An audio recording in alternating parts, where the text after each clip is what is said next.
Estamos transmitiendo totalmente en vivo desde la Expo Guadalajara y así estamos concluyendo el cuarto día de actividades de la Feria Internacional del Libro. Lorena Saavedra, ¿cómo estás? Adrián Peña, felices de la vida.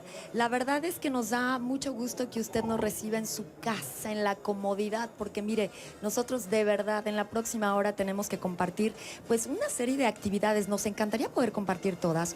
Es una probadita de lo mucho que sucede día con día en la FIL y en esta ocasión en su cuarto día de actividades, como tú le decías, Adrián. Todos los días hay presentaciones estelares, todos los días hay algo de qué hablar, algún tema sobre el que se debate, sobre el que se dialoga y por supuesto que en nuestros programas nocturnos tenemos un resumen con lo más importante y lo más destacado de esta feria. Y el día de hoy vamos a iniciar de la siguiente manera. La arquitecta y editora colombiana María Osorio recibió el homenaje al mérito editorial.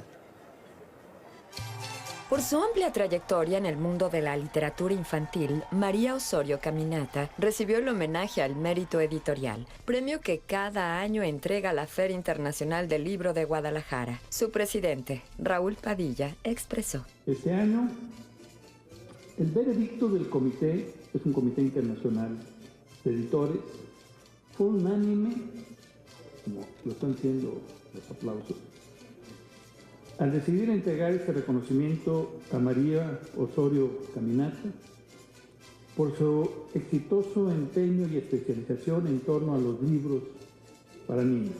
Osorio Caminata estudió arquitectura y se dedica desde 1986 a los libros para niños. Ha sido directora de publicaciones de la Asociación Colombiana para el Libro Infantil y Juvenil, subdirectora de Fundalectura en 1990, fundadora de Babel Libro, proyecto que reproduce en un pequeño espacio las labores de toda la cadena del libro, distribuidora, librería especialidad, biblioteca y editorial, y emocionada, comentó: Estudié arquitectura, lo que me hace un poco impertinente frente a lo concreto. Darle forma y espacio al mundo en el que vivimos es una de nuestras pretensiones. Imaginarlo para otros, ofrecerlo para que se habite, hoy se diría también para que se lea, es la manera que tenemos de actuar en el mundo. Cuando se construye una casa se hace para siempre, para lo que hoy significa para siempre, o sea, dependiendo de los dictados perentorios de las modas, y estar ahí dando buena o mala vida a las personas para quienes las hicimos. Durante el reconocimiento estuvieron presentes la directora de la FIL, Marisol Schulz, la autora María Francisca Amayobre y el homenajeado al Mérito Editorial 2017, Juan Casamayor. C7 FIL. Y presentan estadísticas del sector editorial en México. Como cada año durante la Feria Internacional del Libro de Guadalajara, la Cámara Nacional de la Industria Editorial Mexicana presentó los principales indicadores del sector editorial privado en México. Sí, el año 17 se produjeron 24.527 títulos, que es una variación del menos 2% respecto del 2016, y que se produjeron 733 millones de ejemplares, con una variación de menos 2.2 respecto a 2016. Es decir, no fue el mejor año. La reducción en la producción de libros en el sector privado fue de 3 millones de ejemplares. La industria editorial está en crisis, al igual que otros sectores. Por otro lado, se detectó un incremento en la producción de libros electrónicos y en los libros infantiles. Aquí yo una conclusión que saco es que es muy preocupante que seamos un país en donde la mayor cantidad de libros que se hacen es para educación. Deberíamos aspirar a tener otros sectores, no que esto baje, sino que los otros sectores suban de tal manera que podamos tener otro componente. Esto es lo que nos podría señalar la necesidad de acciones de fomento a la lectura, crecimiento de bibliotecas, crecimiento de librerías, que nos den otra oferta, que la literatura esté en todos lados, que el ensayo esté en todos lados y que los libros infantiles y juveniles fuera de los proyectos escolares puedan estar en otro lado. Eso al final son de las líneas que tendríamos que seguir adelante. Carlos Anaya Rosique, presidente de la Cámara, mostró su preocupación por los índices que presentan. Sin embargo, mencionó la fortaleza que la industria puede tener a través de sus autores para la participación en la educación del país. con imágenes de Jesús Castillo, Patricia Bañuelos, C7 Film.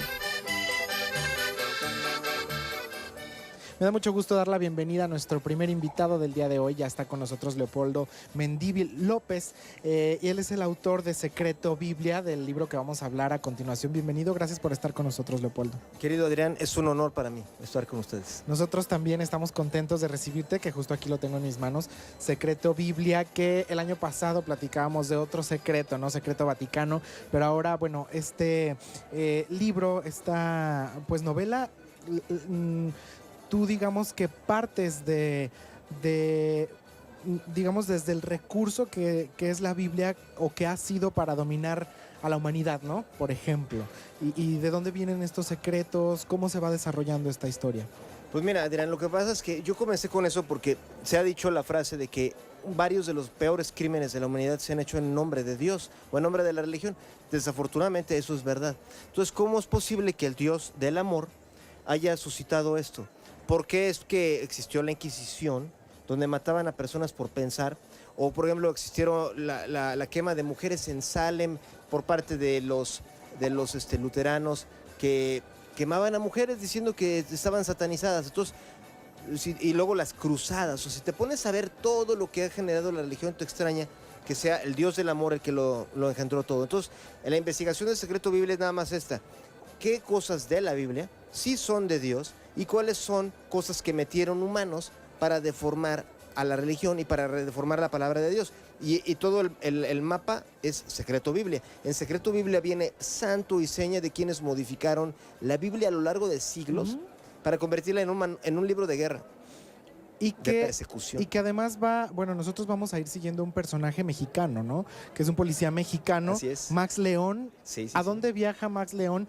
¿Y por qué este lugar es clave para ir develando estos secretos? Mira, Max León está pensado porque es un policía de investigación. O sea, siempre vemos en la tele que los policías de investigación y que son algunos corruptos. No, yo conozco varios que son picudos y que sí son como de la ley y el orden, así. Entonces, ese es Max León. Y empieza esta investigación en una de las islas del mar Egeo de Grecia, que es la isla de Patmos. Porque mira, Adrián, se supone, todos los creyentes hoy dan por hecho que el libro del Apocalipsis, que es el último que está en la Biblia, que es el que más obsesión ha generado. Porque dices, se va a acabar el mundo, todo el mundo, o sea, todos los cristianos ahora hablan de eso más que de Cristo. Hablan más de que va a venir el demonio, que se va a acabar el mundo. Entonces, supuestamente ese libro fue escrito en la isla de Patmos por el apóstol Juan, pero es falso. No lo escribió Juan, fue escrito en esa isla. Toda esa historia es falsa y esto no es que lo diga yo, esto lo dijo un papa, el Papa Dionisio de Alejandría. Lo que es cañón es porque el Vaticano no ha dicho nada al respecto. Ellos saben perfectamente esto, pero han mantenido ese libro ahí. La gran pregunta es, ¿por qué sigue ahí? Y yo creo, sigue ahí porque es el que más miedo da. Es el que hace que la gente diga, bueno, yo ¿qué voy a hacer? Si se va a acabar todo el tiempo que tengo que vivir con miedo. Entonces, ¿a quién necesitas? Pues necesitas a alguien que te sea un intercesor, que te diga, no, yo te voy a ayudar. Yo voy a hacer que no te vaya tan mal cuando venga el fin de los tiempos. ¿Quién es? Pues un sacerdote. O sea, hay muchos sacerdotes buenos. Yo soy de familia católica. Pero no se puede negar que estos textos han creado una figura en ciertos líderes religiosos. De control, ¿no? Un control, exacto, Adrián. Y de eso, dominio a través del miedo y la culpa. Mejor no podría haberlo dicho. Como tú dices, dominio a través del miedo, la culpa, hasta un remordimiento de cosas que ni hicimos. Claro. Pero el que sale ganón es alguien que de repente te dice, yo soy tu intercesor ante Dios. Y de eso hasta las pederastias. Claro, o sea, y de ahí viene también lo que mencionabas a un principio, ¿no? Que son estas interpretaciones, a lo mejor erróneas de la Biblia, que se convierten hasta en peligrosas, ¿no? O que son interpretaciones a conveniencia de ciertos grupos o de ciertos intereses, a veces hasta políticos. Por supuesto. Mira, otro tema, Adrián, que se aborda mucho en Secreto Biblia, es el libro del Deuteronomio. Por ejemplo, el libro del Apocalipsis todos sabemos que se trata de que se va a acabar el mundo, hay que vivir con terror porque en cualquier momento el diablo sale. Todo esto, el libro del Apocalipsis resulta que viene de los persas, pero entonces es toda otra historia, que si quieren nos clavamos. Claro. Pero el otro es el libro del Deuteronomio. Ese mucha gente dice, bueno, yo ni siquiera sé, pero suena que está en la Biblia. Bueno, yo les reto que si gustan, abran el libro de Deuteronomio en el capítulo 7 Ahí sabes qué dice, Adrián. Dice que Dios le dio la orden a Moisés de que exterminara a los 7 vecinos que tiene el pueblo de Israel hasta no dejar uno. O sea, exterminio. Entonces, ¿cómo puede ser que Dios dé esa orden? Yo siempre me lo pregunté. Pero todo el libro del Deuteronomio se trata de eso, de que Dios le está diciendo a Moisés que asesine básicamente a todos los fenicios, los griegos que viven ahí, los hititas. ¿Cómo que Dios dio esa orden? Entonces, el secreto Biblia dice, lo cual es tal cual como los arqueólogos hoy lo están demostrando, mi querido Adrián, que es que el libro de Deuteronomio fue un invento. Un sacerdote creó esa falsificación en el año del 622 y la propia Biblia lo tiene. Porque si todo tu público ahorita agarran el libro de la Biblia, en el libro de 2 Reyes capítulo 22:8, van a encontrar que ahí dice que un sacerdote en el año de 622 a.C. Estaba reparando el templo y encontró un rollo y que dijo, esto es lo que escribió Moisés. El único problema, Adrián, es que el alfabeto hebreo no existía en el año de Moisés. Entonces, cuando ese cuate sacó un rollo y dijo que él lo leyó, él estaba haciendo una falsificación y se la creyó todo el pueblo de Judea en esa época. Y hasta el día de hoy lo seguimos creyendo. Pues será muy interesante seguir esta historia a través de este policía mexicano, Max León, ir develando estos secretos junto con él en Secreto Biblia, también con la respectiva investigación que te llevó para escribir esta novela, que bueno, ustedes la pueden encontrar bajo el sello editorial Grijalbo. Él es Leopoldo Mendívil, con quien nos da mucho gusto volver a platicar y volverte a saludar aquí en la FIL Guadalajara. Muchísimas gracias. El honor es para mí, Adrián. Y para que no lo piensen, yo soy católico, soy de familia católica, pero cualquier creyente tiene que defender la palabra de Dios, no las alteraciones que hicieron humanos. Es como lo de Constitución. Todos admiramos la Constitución de 1917, que fue una cosa grande, pero todos los sexenios que siguieron la modificaron, le cambiaron todo. Entonces, si uno quiere ser leal a lo que estaba al principio, hay que irse al principio y quitar los adultos. Y es importante recurrir también a la realidad para contar la ficción, ¿no? Sí. Pues muchísimas gracias por haber estado con nosotros. Adrián, un placer estar con igualmente, y nos vemos, esperemos que no pase un año para volvernos a saludar. Aquí estaremos. Muchísimas gracias, Leopoldo. Gracias a ti, Adrián. Continuamos con más en Elementos.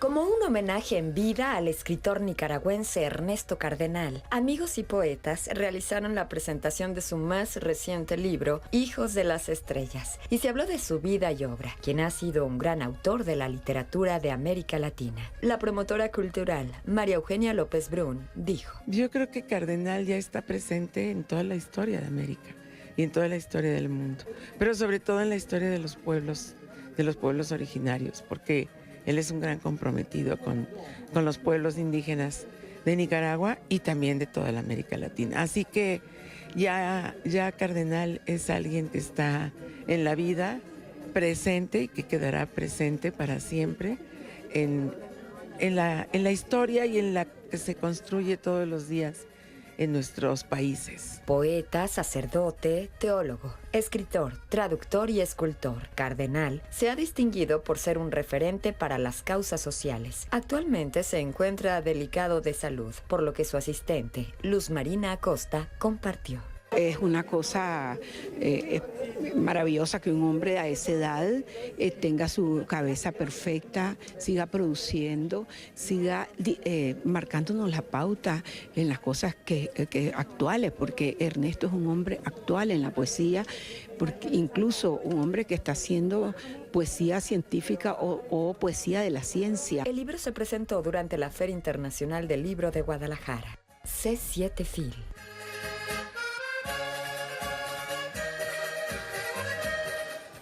Gracias por continuar con nosotros en Elementos desde la FIL en esta edición nocturna. Y la verdad es que me da mucho gusto, y de verdad que lo digo con ese plus de tener en el set de Elementos Armando Vega Gil, porque yo le decía de broma, y lo decía de broma, de verdad, que si tuviéramos muy poquito tiempo para hacerle una presentación, pues se nos iba en la presentación. Bienvenido a la feria, ¿cómo estás? Bien, contento porque tenía un rato que no venía. Y es un momento importante. Esta novela es una novela juvenil, vampírica. Estoy regresando al género de terror que me encanta y que fue del cual partí. Pues traerlo para mí es muy importante, la verdad. Claro. ¿no? Armando, es una novela muy especial en mi carrera de escritor. te me adelantaste porque yo quería así presumirte, o sea, escritor, músico, fotógrafo, periodista, y de verdad que a todos los que nos gusta la música es imposible, claro, o sea, no podríamos pasar por alto que tú eres fundador de una de las bandas de rock pues más emblemáticas en nuestro país, que es Botellita de Jerez, ¿no? Entonces, para quienes son tus fieles seguidores en esa época maravillosa de músico, aquí de cerquita decimos el cucurrucucú. Mira, sí sabes. Ajá, entonces tenerte así, tenerte tan de cerca y tener ese gran regalo que mira que me lo recibo yo con mucho gusto de platicar sobre, vendría siendo tu libro número 33. Cierto. Exacto. ¿Sí? Sí, y porque horas después salió el 34. O sea, tengo 34 ajá, tiene esa capacidad, por supuesto. Yo le decía, a veces una vida no alcanza para hacer un proyecto y tú haces demasiadas cosas. Justamente una novela, Virgen de Medianoche, que en realidad el tema central es una chica, una joven, y tiene que ver con vampiros, y tiene que ver con nahuales, y tiene que ver con nuestro México. Cuéntame, por favor. Ella es una heredera de una tradición, que no lo sabe, mejor estoy ventaneando un poco, pero de una tradición mágica mexicana. Ajá. Y eso lo va a ir averiguando con el paso del tiempo, porque ella todo el tiempo está luchando por decidir quién es, por ser importante, por llevar las riendas de su vida, y pues las circunstancias la van rebasando todo el tiempo. Entonces, en una de estas investigaciones descubre que hay un lazo que la une hacia el pasado profundo mexicano, que tiene que ver con la mitología de los nahuales, las ciguateteos, que son las mujeres que mueren en parto y que acompañan a Tonatiuh en el viaje por el cielo, en el día y en la noche se vuelven unos seres descarnados que le roban el alma a las personas, les roban el tonali. Ella va descubriendo todas estas cosas y pues me gusta mucho que se encuentran como dos mitologías, ¿no? Sí, de hecho, claro, hay una tercera, ¿no? Ella se llama Dafne, que es como la corona de Apolo, ¿sabes? El flechador solar. Entonces se cruza con todo el tema de lo vampírico, que tiene que ver con los países fríos del norte. Personajes de Islandia, Arinborg, el Adigard, caballero en cuestión. Arinjor Adigard. Y me dio mucho gusto que yo, sin habérmelo planteado tan claramente, es como que sabía que iba a pasar, pero no lo tenía tan claro. De repente se me juntan estas tres como líneas de tiempo y de espacios distintos en Dafne. Entonces, de repente, esta chica que es como muy débil, que todo el mundo pasa por encima de ella. Sobre todo esa amiga, ¿no? La que de amiga. repente todos tenemos esa amiga que allí con intereses de Sí, por bueno, medio. Sí, su amiga abusa, la bulea, la manipula y sobre todo la engaña, ¿sabes? Y pues bueno, entonces de repente esta chica, al hacer como este cruce de destinos, es cuando puede por fin tomar una decisión importante, ¿no? Que digamos que es como lo que va jalando es la encabalgadura de la novela. Pero dime una cosa, Armando, por supuesto tú hiciste un trabajo arduo de investigación para llevarnos justamente y entender de entrada a nosotros como mexicanos, a nuestros ancestros, claro, y disfrutar también de ese mundo fascinante de los vampiros, claro. ¿Cuánto tiempo te llevó y platícame cómo fue ese proceso? Mira, yo ya manejo como el tema de la mitología y el panteón sagrado de los aztecas y los pueblos mesoamericanos. Es un tema que he estado como presente, sí, ha estado contigo, te ha acompañado. Como le estoy dando vueltas, pero a la hora de escribir la novela, de repente están mis personajes, tienen tales características y van a cierto lugar y de repente ocurría que yo necesitaba cierta información. Entonces es cuando me ponía yo a investigar. No es que yo antes haya hecho la investigación. Ya tenías la información. Tenía información, pero obviamente había zonas que todavía no había explorado. Entonces, a la hora de estar escribiendo la novela, necesito algo muy específico, ¿no? Entonces, pues me voy a investigar. Por ejemplo, ahí en la novela hay Daniela, la chica abusadora, Ajá. Tiene unos tatuajes en las piernas que son parte de unos códices prehispánicos. Entonces yo cuando estaba escribiendo dije, ok, ¿no? Tiene a Mictlantecutli y a un señor jaguar ahí. Entonces fui a investigar. ¿Cómo les suena? Sumamente interesante, ¿verdad? Lo presentas mañana para que acudan entonces. Mañana a las 5 de la tarde en el Salón Mariano Azuela, aquí en la FIL de Guadalajara, voy a presentar Virgen de Medianoche desde Editorial Urano y el sello se llama Titania. Ajá, Titania. Y es como una colección, aquí ya te estoy dando cuenta que dice Luna Azul, Luna por aquí Azul, dice, bueno, sí, Titania es de Urano, es de Urano, Editorial Urano.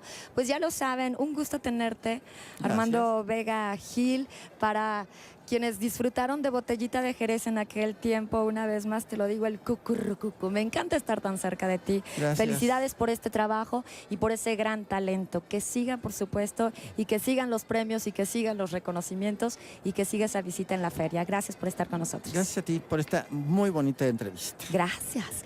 Continuamos con más en Elementos.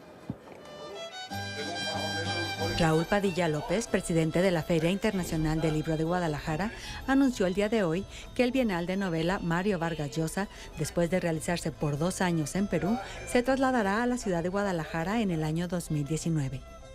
Es que hace unos meses asumimos un nuevo compromiso para la Fundación de la Universidad de Guadalajara, la cual me honro en presidir, y también como miembro del patronato de la Fundación Biblioteca Virtual Miguel de Cervantes. Es un honor anunciarles, en el marco de esta FIL, que Guadalajara será la sede del Premio Bienal de Novela Mario Vargas Llosa en sus próximas 3 ediciones, en mayo del 2019, 2021 y el 2023. Con esta nueva etapa, Guadalajara contará con un festival literario integrado por una treintena de autores de alto nivel, con charlas y conferencias abiertas al público, dando un impulso a la literatura en lengua española, constituyendo así una nueva cumbre literaria en la ciudad. El conjunto de artes escénicas de la Universidad de Guadalajara, que albergará regularmente, que ya está albergando regularmente actividades tanto de la FIL como del Festival Internacional de Cine en Guadalajara, será la sede del Premio Bienal de Novela Mario Vargas Llosa, lo que complementará la vocación del Centro Cultural Universitario, donde ya se ubican, como ustedes saben, la Biblioteca Juan José Arriola, el Centro Documental Carmen Balcells y la Librería Carlos Fuentes. Por su parte, el escritor español JJ Armas Marcelo confirmó la presencia en el evento del Nobel de Literatura Mario Vargas Llosa, así como el Premio Cervantes Sergio Ramírez, quien será el presidente del jurado. Es un gran privilegio, un gran honor el hecho de haber podido trasladar, gracias a la pasión cultural y literaria del doctor Padilla, haber podido trasladar a Guadalajara el Premio Bienal Vargas Llosa. La convocatoria a este premio cierra el 31 de diciembre de este año, así que los escritores interesados aún están a tiempo de participar. Con imágenes de Jesús Castillo, Patricia Bañuelos, C7 FIL. Me da mucho gusto recibir a nuestro siguiente invitado, una joven promesa entre los escritores jóvenes de Latinoamérica y destacado también en nuestro país. Está con nosotros Daniel Saldaña París y vamos a platicar de su novela El Nervio Principal, perdón. Estoy revolviendo con las palabras. Bienvenido, gracias por estar con nosotros. Gracias a ti y ojalá que lo del premio sea una especie de es una premonición, ¿no? de que algo bueno me espera, por lo menos, ¿no? Tu segunda novela, Daniel, que platicábamos fuera del aire, ¿cómo ha sido para ti construir este personaje? ¿Qué tan pesado fue emocionalmente también? Pues sí, obviamente creo que en general la escritura de novelas, de ficción, pues lleva una carga emocional, ¿no? Y hay mucho que uno pone de sí mismo en los personajes, en la historia, y pues obviamente un involucramiento ahí emocional fuerte, y pues que en este caso todavía más, ¿no? Porque tiene mucho que ver con la memoria, con la infancia, entonces necesariamente pues me regresé yo a mi propia infancia y y a explorar y escarbar entre los recuerdos. Que bueno, el personaje es un niño de 10 años que, bueno, se enfrenta a una pérdida, ¿no? Que es la pérdida de su madre, pero digamos que pues es una historia que a él se la han contado de una manera, digamos que crece confundido. ¿Y en qué momento llega la necesidad de él de regresar y de, digamos, como de poner orden a esa confusión, y de qué manera lo hace también? Sí, es una muy buena descripción de la trama. El personaje, digamos, el narrador es este hombre de 33 años que está en una cama. No sabemos mucho de él al principio, más que se la pasa como encerrado en un cuarto, no sale nunca, y está escribiendo la historia de su infancia, de cuando él tenía 10 años y su mamá se va a Chiapas. Esta parte de la historia sucede en 1994, cuando el alzamiento zapatista sacude el país. La mamá se va a Chiapas como a sumarse al movimiento o a ver de qué manera ayuda o aprende de ellos. Y el niño pues no entiende muy bien qué sucede y como dices, tiene una versión de la historia contada por los otros. Y en algún momento, a raíz de una crisis personal, ya cuando es adulto, pues se ve obligado, se ve forzado a regresar sobre esas versiones distorsionadas del pasado, ¿no? Y un poco la novela trata justamente como sobre qué tan fiable es la memoria, qué tan ciertos son los recuerdos, qué tanto nos inventamos lo que pasó, ¿no?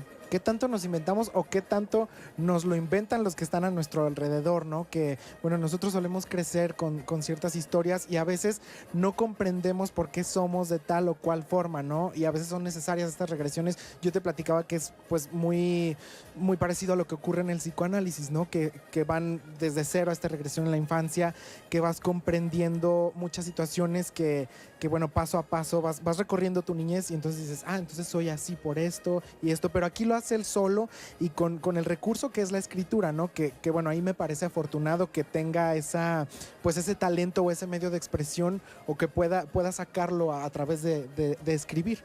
Sí, claro, o sea, es tanto una reflexión sobre la memoria como sobre la escritura y el papel que tiene la escritura. Un poco la idea del personaje es, bueno, voy a escribir todo esto para fijarlo, para de algún modo dejarlo como un documento que deja de cambiar, porque los recuerdos pues cambian, ¿no? O sea, aunque creamos que siempre recordamos lo mismo, pues vamos distorsionando el recuerdo, vamos adaptándolo a lo que creemos de nosotros mismos en cada momento, y la escritura para él es una especie de forma de fijarlo y de evitar que se siga distorsionando ese recuerdo. Y una forma en la que también se va pues redescubriendo, ¿no? Y entendiendo muchísimas cosas con este ejercicio que él hace ya pues en una edad adulta y en un, bueno, por lo que se explica aquí, en un estado de depresión, ¿no?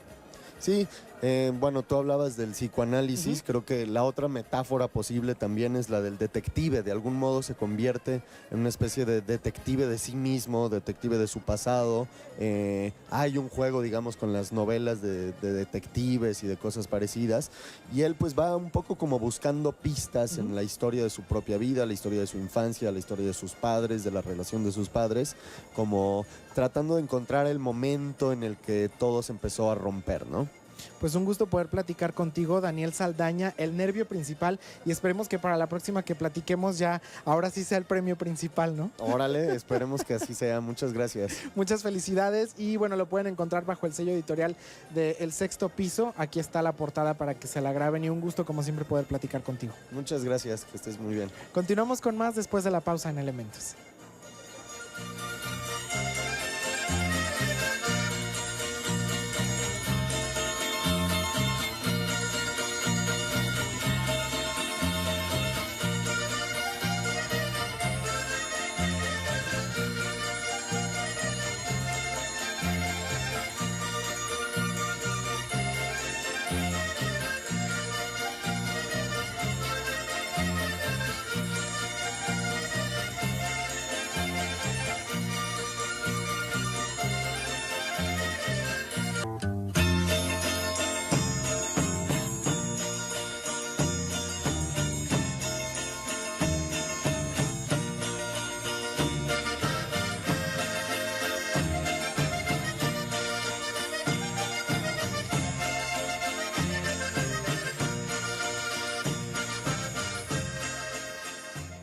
Totalmente en vivo desde la Feria Internacional del Libro de Guadalajara. Gracias por continuar con nosotros en Elementos en esta edición nocturna y tenemos más invitados en el set. Me da mucho gusto contar con la visita de Adriana Malvido, que viene, bueno, de hecho ya fue la presentación de este libro que, bueno, ¡qué cosa! Tuvimos la oportunidad de platicar ahorita en el corte comercial. De hecho, ya lo presentaste, traes nueva edición. Bienvenida a la feria. Muchas gracias, Lore. Encantada de estar con ustedes. Adriana, la visita número a la feria, ¿qué No vendría sé. siendo? Ya perdiste la cuenta, Sí. ¿verdad? ¿Qué tal? ¿Qué te parece en Es esta una ocasión? fiesta para nosotros y para ustedes y para todo quien visite. Es una fiesta de libro, ¿no? Es una, no solamente viene uno a comprar libros, sino a recoger ideas, a recoger poesía, a intercambiar con colegas, con lectores. Yo creo que es una semana importantísima en nuestras vidas, así te lo digo. Bueno, pues ella justamente viene a presentar de Editorial Océano esta nueva edición de Nahui Olin, que en realidad es Carmen Mondragón, una mujer muy bella de entrada, poeta, escritora, artista, pues. Sí, totalmente. ¿Qué fue lo que te llamó la atención para escribir sobre ella, para Mira, contarnos un poquito más de su historia? Fíjate que a mí me lo encargan primero como un reportaje. Ajá. Y entonces lo que yo no encontraba mucho, era en 1993. Ajá. Pero lo que me atrapa es cuando encontré las cartas que le escribió al doctor Atl. Ellos tienen una relación amorosa volcánica, muy apasionada, y lo que me llamó más la atención, lo que me atrapa es cuando leo las cartas que ella le escribe. No solamente son cartas muy apasionadas, sino muy poéticas y con una carga erótica y un vocabulario erótico que me pareció insólito para los años 20.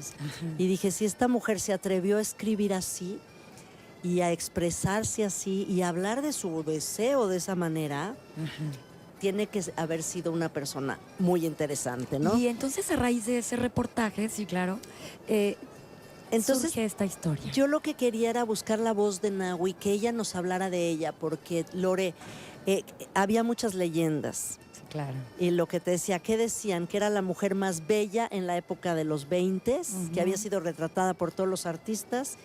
Eso decían, que tenía unos ojos verdes impresionantes, y lo que seguía era que había terminado en la miseria y loca. Ajá, Entonces, que se decía eso, porque era sí. una mujer que rompía con todos los paradigmas de esa época, Sí, ¿no? totalmente. Rebelde. Desde usaba- niña es rebelde. Ajá. Ella desde niña rompe con el diseño que la sociedad tiene destinado a las mujeres, ¿no? Que es el ámbito doméstico. Sí. Y desde que es niña escribe, que ella quiere, que tiene un espíritu demasiado grande para este mundo que es tan limitado. Entonces, si escribe eso a los 10, 12 años, imagínate, ¿no? Entonces, como tú dices, es un artista. ¿Qué hace Nahui? Convertir a la vida en un acto creativo todo el tiempo. Y una necesidad por expresarse fuertísima. Entonces, por eso, lo que tiene al alcance lo va a usar.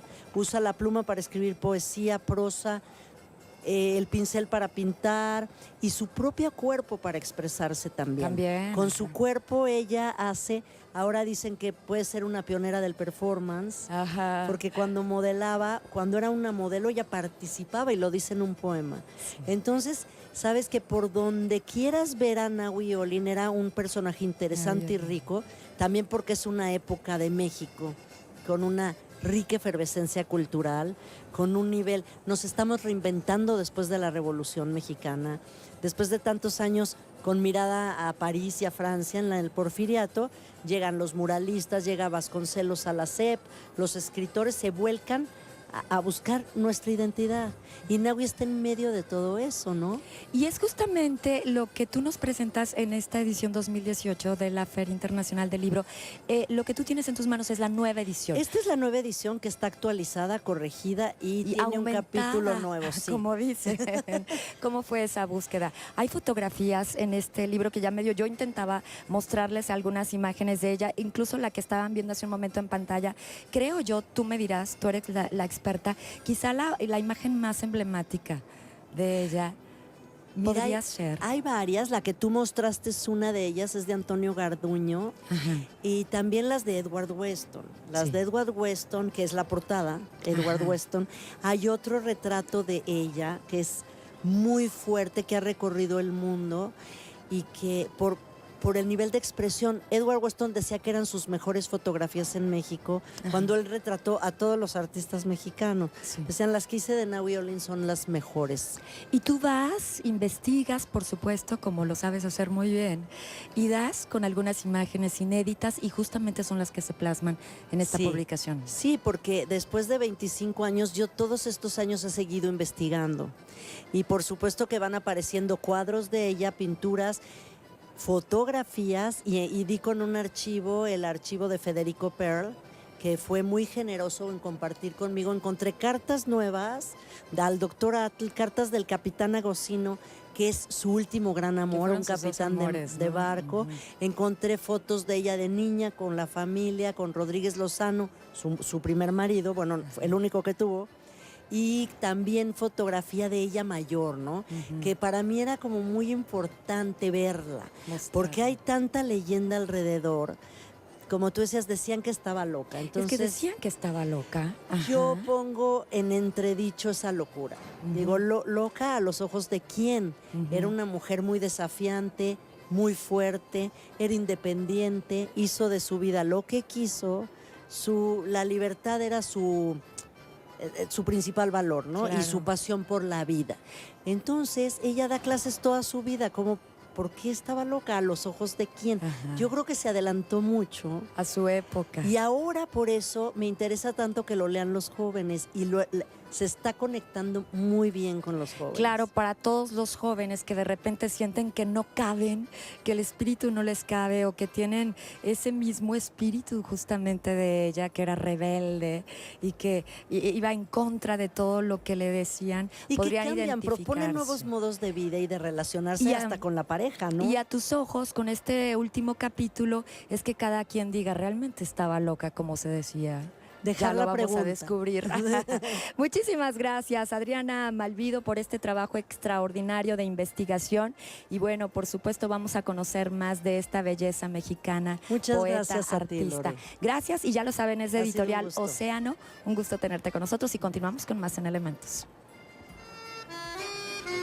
De una manera sintetizada, con un lenguaje sencillo y digerible para todos, se presentó la Constitución Política de los Estados Unidos Mexicanos para jóvenes, publicación en la que, además de manera ilustrada en cada artículo, jóvenes les hablan a jóvenes sobre este documento jurídico de la nación. Fue coordinada por Imelda Hernández, Alejandra Caballero, Pilar Elías y Carlos Andrés Mendiola, quien habló del futuro de esta. Es uno de los esfuerzos de la editorial, está salidito del horno y la idea es justo que pueda estar disponible a través de librerías, venta en línea, en nuestra editorial desde luego, y pues estará llegando a todas las escuelas y también, bueno, los senadores nos estarán ayudando a difundirlo, pues qué mejor que ellos, que nos representan, que conocen nuestras leyes, que legislan en torno a ellas, que puedan hacerlos llegar a todos los mexicanos. La presentación también estuvo a cargo de los senadores Indira Kempis y Clemente Castañeda. Ambos reconocieron la labor que hay detrás de este esfuerzo para difundir la cultura mexicana con esta colección que ahora incluye nuestra Constitución y lo valioso que es conocer su significado para empoderarnos a través de ella. Que la pregunta más difícil no es saberse los artículos de la Constitución. La pregunta más difícil es saber si comprendemos en este país lo que eso significa en términos de nuestros derechos. Y lamentablemente las raíces de la desigualdad que no se acaban, que son profundas, que nos limitan, es muy difícil encontrar esa reflexión. Lo cierto es que la Constitución, nuestra Constitución, no se conoce. No la conocemos quienes la debemos usar todos los días, no la conoce el grueso de la población que reclama fundamentalmente un Estado de Derecho, y no la conocen mucho menos los jóvenes, que parece un tema bastante lejano. Y no conocemos la Constitución, no conocemos la historia de nuestra Constitución, no conocemos sus orígenes, no conocemos sus procesos de reforma, y por lo tanto es muy difícil saber hacia dónde va la Constitución. Por eso es que a mí me parece un gran acierto tener una edición de esta naturaleza en un lenguaje mucho más atractivo, en un lenguaje mucho más franco, en un lenguaje interpretativo de los jóvenes, para tratar de darle mucha más dimensión a nuestro cuerpo constitucional. Esta edición forma parte de la colección Motivos para Amar a México, publicada por el Estado de México. Con imágenes de Carlos Peña, Adrián Peña, Elementos.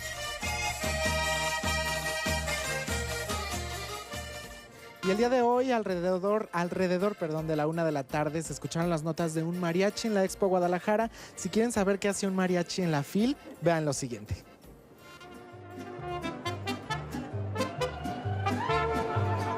De las más de 2.000 editoriales de 47 países y de los 800 autores provenientes de más de 40 países que están representados en esta edición número 32 de la FIL, es muy difícil decidirse por cuál stand es el mejor. Afortunadamente nos encontramos a Marisol Schultz, directora general de esta feria, para que nos cuente cuáles son los ganadores a mejor stand y, claro, los criterios de selección. Hola, buenas tardes. Soy Marisol Schultz Manau, directora general de la Feria Internacional del Libro de Guadalajara. Este día acabamos de entregar algo que se ha vuelto tradicional en la feria, que es el premio al mejor stand en diferentes categorías. Tenemos una categoría que nos gusta mucho porque es relativamente nueva, que es la categoría Impacto Cero, que tiene que ver con el uso de materiales y cómo se construye un stand justamente para afectar menos la huella de carbono, como el impacto ambiental, qué ocurre con los materiales reciclables. Esa categoría se la lleva Editorial Porrúa. Tenemos otras categorías que van desde la plata, bronce, oro y platino. Aquí estamos en el stand de Argentina. Argentina se ganó la categoría platino. La categoría plata se la lleva el stand de Alemania.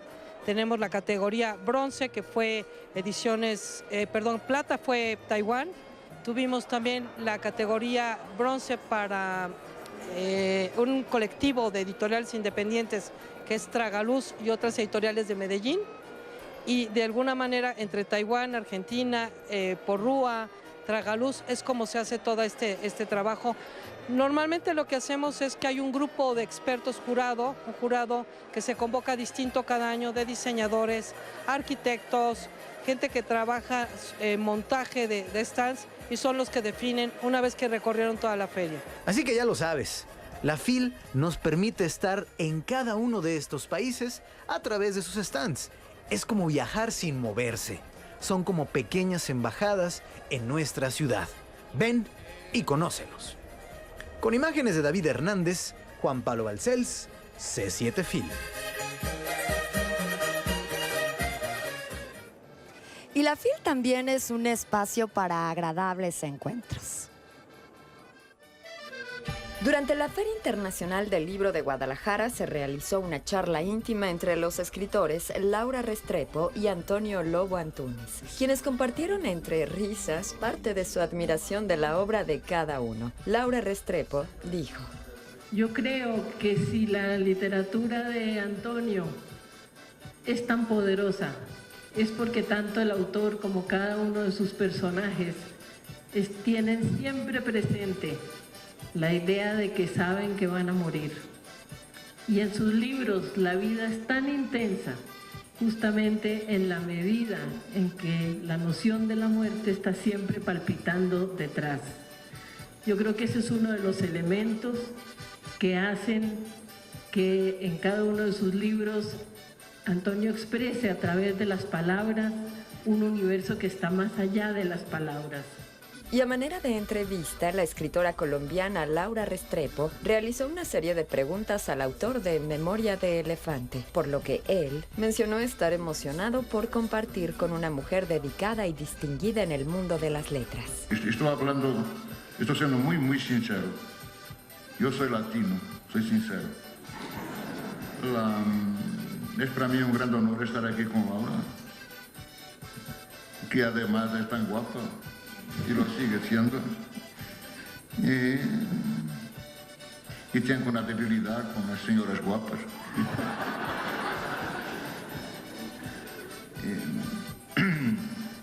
Lo que me interesa y lo que es importante ahora es que esté con una persona, una mujer, Porque durante años yo pensaba que la literatura era una cosa solamente para hombres. Además, ambos hablaron de lo complejo que es escribir, pero lo apasionante que suele llegar a ser. El escritor portugués comentó. Ahora, por ejemplo, estoy en un periodo difícil de mi vida porque he terminado un libro hace 2 meses y no tengo nada, soy tan pobre como los muertos, no tengo nada. Tengo un título, quería llamarle Pájaros casi mortales del alma. Pero me falta el texto, no tengo nada. C7 Film.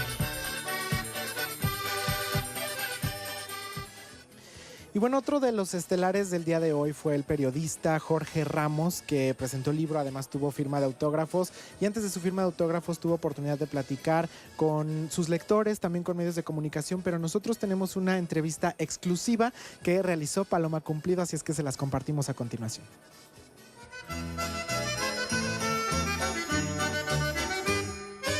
Continuamos en Cobertura C7 Film y ahora con el gran gusto y el honor de tener la oportunidad de charlar con Jorge Ramos. Gracias por regalarnos un momentito. Un placer estar aquí. Gracias, Jorge. Y bueno, para platicar en esta ocasión de Stranger, el desafío de un inmigrante latino en la era de Trump. Tuve, como te mencionaba, un poquito de chance de ojearlo hace ratito. Gran privilegio porque ante millones de posibilidades, ¿no? Sí, bueno, hacemos lo que podemos y la verdad es que me pareció, en lo que pude leer, algo pues bastante conmovedor. Me parece que además supongo que me identifiqué desde el rol de conductora y periodista, donde pues muchas veces no hablamos de lo que sentimos en algunos de nuestros episodios y el parteaguas, no sé, tú me explicarás de este libro, pues es aquel momento que fue tan mediático en donde Trump te expulsa de la sala de conferencias, ¿no? Claro, eso ocurre en el 2015 cuando Trump dice que los inmigrantes mexicanos somos criminales y violadores, y lo voy a enfrentar a Iowa y le digo que eso no es cierto, que está mintiendo. A él no le gusta y le llama a uno de sus guardaespaldas y me saca de ahí. Y eso da pie a un montón de lecciones y reflexiones. La primera es que no importa que lleve 35 años viviendo en los Estados Unidos, nunca seré suficientemente estadounidense para ellos. Y la contraparte es que aquí en México, muchos mexicanos no me consideran suficientemente mexicano. Así que al final no soy de ningún lado, ¿no? Anfibio, como diría Sandra Cisneros. Es interesante en la publicación como justo hablas de lo que nos mencionas, entretejido un poco con estos capítulos pues de tu vida como periodista, ¿no? De cómo se van, como el behind the scenes, ¿no? El detrás de cámaras, de cómo se va construyendo una historia y cómo quieres abordar y confrontar, pues muy en tu estilo, también muy honesto y confrontativo en algunos momentos, combinado con estos capítulos pues de tu experiencia personal. Sí, y yo creo que hay también una filosofía de lo que significa ser periodista. Y eso es ser contrapoder. Nos toca siempre estar del otro lado de los que tienen el poder. Y así como me tocó ser contrapoder con Calderón y con Peña Nieto, ahora lo que nos corresponde es ser contrapoder con López Obrador.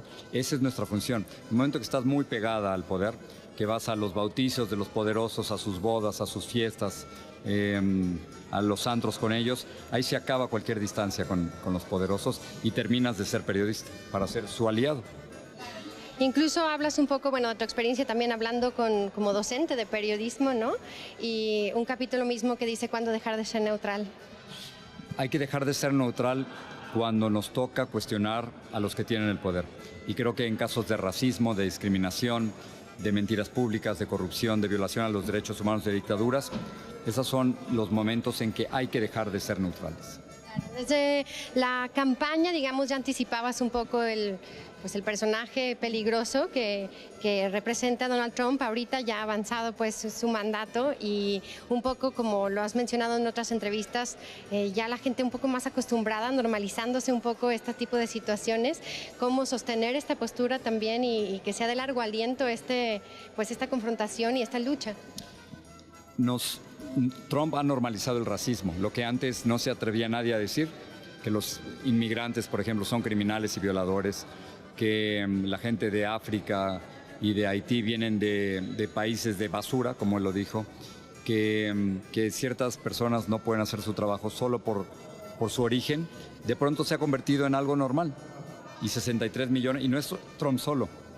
63 millones de estadounidenses que votaron por él. Y esa normalización del racismo es una de las cosas más peligrosas y eso me preocupa, que se cruce la frontera. Que haya gente en Tijuana que crea que los inmigrantes centroamericanos son criminales y violadores de la misma forma en que Trump habló de nosotros. Claro, y como periodista también te has tenido que, tienes una amplia trayectoria, pues ir adaptando y respondiendo a estas nuevas necesidades. Tienes que actualizar. Hago los programas normales en Univisión, en la televisión, pero llevo varios meses trabajando en un programa en inglés para Facebook, por ejemplo, que solo sale en Facebook y que suele tener más audiencia que los programas que yo tengo en televisión. Yo creo que, bueno, todos como audiencia agradecemos tu honestidad y tu trabajo y también, como te mencionaba al principio, como gente que trabajamos en los medios, esta manera también personal de hablar de cómo lo que sentiste cuando fuiste señalado en ese momento y pues los espacios también en los que ante la cámara uno siempre, pues justo ese es el rol, ¿no? Como la palabra en inglés lo dice, ¿no? Anchor, ¿no? Hay cierta estabilidad que hay que demostrar, pero también hay muchas emociones y muchas cosas que están en este manifiesto personal. Y para eso escribo. Yo creo que hay cosas que se quedan atoradas en la garganta y en el estómago y hay que sacarlas y para eso sirve escribir. La televisión sola no funciona, no es suficiente. Enhorabuena por esta publicación, por tu trabajo. ¿Lo presentaste ya en Estados Unidos? Lo presenté en Estados Unidos, en inglés y en español y ahora aquí en la Feria Internacional del Libro. Disfrutando la Feria Internacional. Me encanta, me la he pasado tan bien y además con una gran frustración porque uno quiere llegar con una maleta gigante, llevarse todos los libros y te los llevas igual y no sabes cómo llevártelos a casa, ¿no? Sí, ni siquiera, ¿no? Sí, necesitas un año para leerte todos los libros que te llevas. Sin duda, pues un placer que nos hayas regalado Te agradezco, gracias a ti. Gracias, Jorge Ramos, cobertura C7 Fil, continuamos.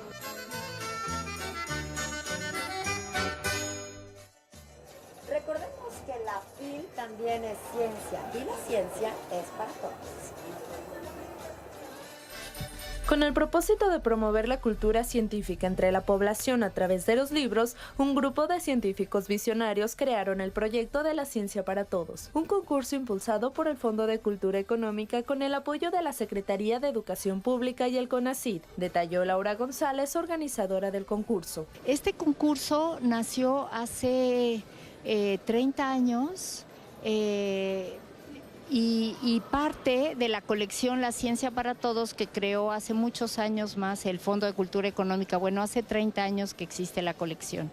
Esta colección es la primera colección de divulgación de la ciencia escrita directamente en español. La divulgación científica es considerada una labor de todos y tiene el objetivo de comunicar el saber científico de una manera muy clara a distintos públicos y así integrar a la cultura, la ciencia y fomentar entre los jóvenes la vocación por el estudio de esta. Consiste en leer un libro de los 251 títulos de La Ciencia para Todos, que está dividido en 11 áreas del conocimiento científico: biología, matemáticas, física, ciencias de la salud, etcétera.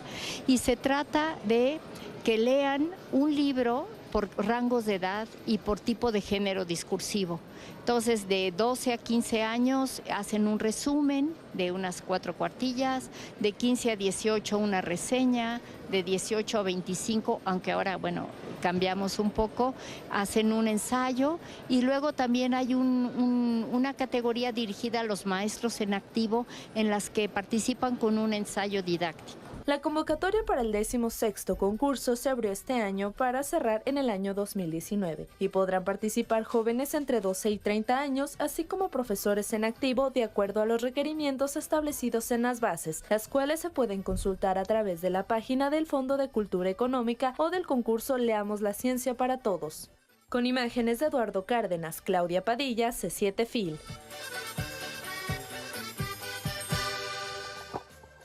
Y esta mañana, dentro de la FIL, el escritor rumano Mircea Cărtărescu platicó con la prensa.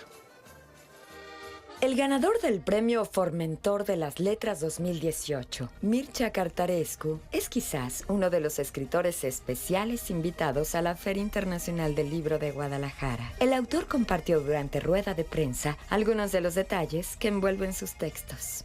Es una cosa banal, pero la voy a decir yo también. Un escritor es un andrógino. Probabil toți oamenii sunt androgini, dar artiștii cu atât mai mult. Tal vez todas las personas son andróginas, pero más importante que nada los escritores. Fiecare dintre noi avem un geamăn oprimat. Dacă suntem bărbați, avem în interior o femeie oprimată. Dacă suntem femei, avem un bărbat oprimat. Cada uno de nosotros trae dentro un gemelo que está oprimido. Si somos una mujer, traemos un hombre oprimido. Si somos un hombre, traemos una mujer oprimida. Poeta, narrador y crítico literario rumano, uno de los más importantes teóricos del posmodernismo de su país. Entre sus obras destacan El Levante y Nostalgia, ambas ganadoras de premios como el de Unión de Escritores Rumanos y el premio de la Academia Rumania. Del libro en el que actualmente trabaja, dijo: Acum scriu o carte alcătuită din 3 povestiri de câte 50 de pagini. En este momento estoy escribiendo un libro que solamente tiene 3 relatos, cada relato 50 páginas. Tema centrală fiind singurătatea. El tema central siendo la soledad. Singurătatea este motorul central al scrisului meu. La soledad es el motor central de mi escritura, de mis textos. Cred că tot ce am scris mai bine s-a datorat acestui sentiment care m-a însoțit toată viața. Creo que mis mejores obras son debidas a este sentimiento que me ha acompañado toda la vida. Durante la rueda, el autor mencionó ser lector de autores como Jorge Luis Borges, Julio Cortázar, Gabriel García Márquez y Mario Vargas Llosa. C7 Film.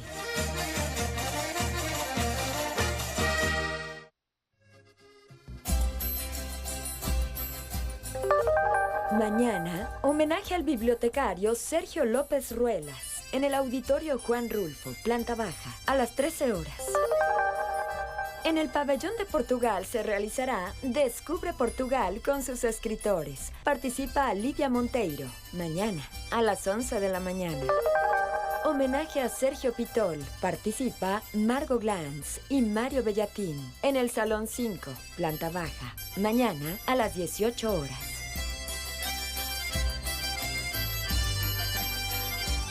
Así concluimos el cuarto día de actividades transmitiendo totalmente en vivo desde la Expo Guadalajara. FIL Guadalajara 2018. Nos vemos mañana con muchísimo más. En punto de las 11:30 de la mañana. Sigan nuestras redes sociales y si viene la FIL, visítenos. Adrián Peña. Lorena Saavedra. Adiós.